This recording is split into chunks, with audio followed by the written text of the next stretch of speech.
सबसे पहले अपना शिव गुरु के चरण प्रणाम करते हैं, माता भवानी के चरण प्रणाम करते हैं, हमारे प्रणाम के स्वीकार होके। हरदम लीलम दीदी के चरण प्रणाम करते हैं, हमारे प्रणाम के स्वीकार होके। गुरु भाई गुरु बहना के चरण प्रणाम, हमारे प्रणाम के स्वीकार।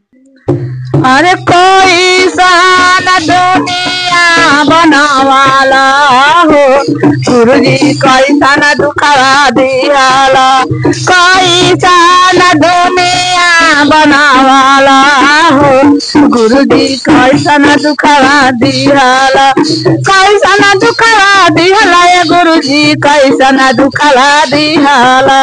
कैसा न दुनिया बनावाला हो, गुरु जी कैसा न दुखा दियाला। के देला गुरु जी महालया तारिया, के देला गुरु जी महालया तारिया। के झोपड़ीला तसावाला हो, गुरु जी कैसा न दुखा दियाला।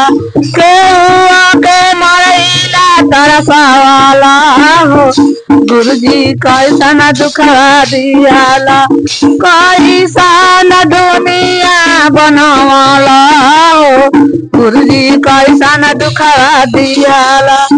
के देला गुरु जी आना धाना सोना, के दियाला गुरु जी आना धाना सोना। के पितरीला तरसावाला हो, गुरु जी कैसा न दुखा दियाला। के पितरीला तरसावाला हो, गुरु जी कैसा न दुखा दियाला। कैसा न दुनिया बनवाला हो, गुरु जी कतना दुखा दियाला। कैसा न दुनिया बनवाला हो, गुरु जी कैसा न दुखा दियाला। के दियाला गुरु जी पूड़िया मिठाइया, के दियाला गुरु जी पूड़िया मिठाइया।